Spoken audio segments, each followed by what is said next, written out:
We now return to our Inara Commander series with Mack Winston, Season 2, Episode 5, The Common Enemy.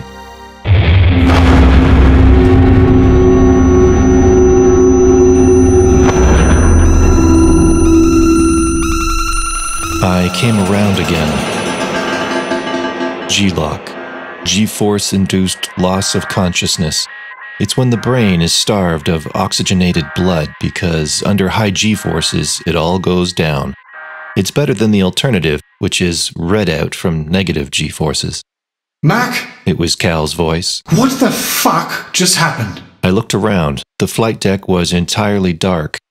Out of the canopy of our clipper, the stars slowly went by as the ship lazily spun, powerless. I could see the silhouette of a body on the canopy, its neck at an impossibly unhealthy angle. I cut the power. What? I cut the power. We were spat out of witch space. There were stories about malfunctions in witch space, of crews being turned inside out. It certainly had felt like that was about to happen when we dropped. Of time displacement. The reality was rather more mundane. If you survived the intense G-forces, then you would find yourself in interstellar space, hopefully with enough fuel to get somewhere, and hopefully with a ship that wasn't too badly damaged to make another jump. Otherwise, you would just freeze to death when the power ran out, and end up in the countless ranks of the disappeared, those commanders who made a witch space jump but never arrived at their destination. I reached to the control panel and reset the ship's master switch. The backup power came up. That was at least something to get us started. It was enough to get the ship stabilized and stop the spin. Isn't that dangerous? Cal asked after considering my admission. Somewhat less dangerous than being shot to death. Come on, let's check on the condition of the hijackers. I turned the flight deck lights back on and released myself from the seat restraints. The man who had been doing all the talking was up against the canopy. His neck was quite clearly broken. I still felt for his pulse, but there was nothing. This one's dead, too, Cal said from across the flight deck. Who? One of the women. Check out the other two. You're closer. I'll try and get this corpse moved. The hijackers, none of them restrained, had stood no chance when we were spat out of hyperspace. They'd been violently launched across the cabin. We were lucky their flying bodies hadn't hit either of us, protected by our crew seats. The other two are alive, but out cold. Which ones are they? The woman's Svensson, I think. Not sure about the other. What should we do with them? Briefly, the idea of throwing them both out of the airlock seemed to have appeal, but I recoiled from the idea. Killing people in cold blood wasn't in my nature. Let's get them secured. Those troop carrier modules can probably be locked up. It wasn't too difficult to move the unconscious in our weightless conditions. We could easily move one each. Working quickly, we tied the pair up in one of the modules that now occupied most of our ship. We put the two who had died into another one of the troop accommodation modules rather than risk the other two coming around only to see their two dead comrades as the first thing they saw. Next, we went to the equipment deck to attempt to reboot the main power plant.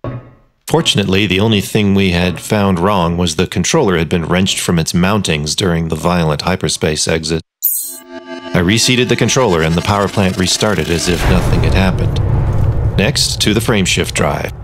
With that online, we'd be underway again. It's not starting, Cal said, exasperated. It all looks fine, but it just won't come online. I'll get the inspection panel off, I said, brandishing a screwdriver.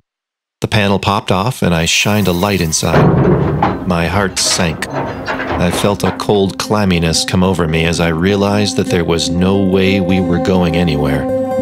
What? Cal asked, sensing that bad news was on the way. Half the coolant jacket is gone. Can it be welded? Can you weld? Of course not. We had servants to do that kind of work, Cal said slightly scornfully. Great. That makes two of us who don't know how to repair this thing. Also, the stellarator is distorted. What does it do? The stellarator? It uses the fuel to make the tremendous amounts of power required to propel us along in supercruise or in hyperspace. It has to be a precise shape or it won't work. Also, it has superconducting magnets which must be kept very cold to work at all. No coolant loop? We're screwed. Distorted stellarator? We're screwed. We're screwed two ways. So what do we do? What do we do indeed? We were almost certainly out of range to drop an emergency beacon. We were almost certainly light years from anywhere.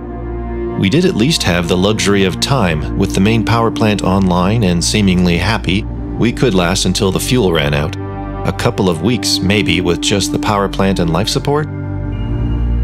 Write our wills, I suppose, I remarked darkly, and find out exactly where we are so we can send the transmission in the right direction.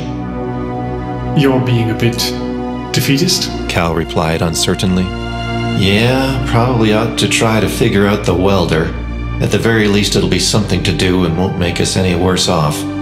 Perhaps it would be long enough to learn how to use the welding kit. Out of range from Galnet, we'd have to experiment and improvise. I didn't even know how to turn it on. And what about the stellarator? What shape should it be? I wasn't sure that trial and error would work for getting that fixed, even with the coolant loop repaired. Wonder how our guests are doing, I said at last. We should probably break the bad news to them.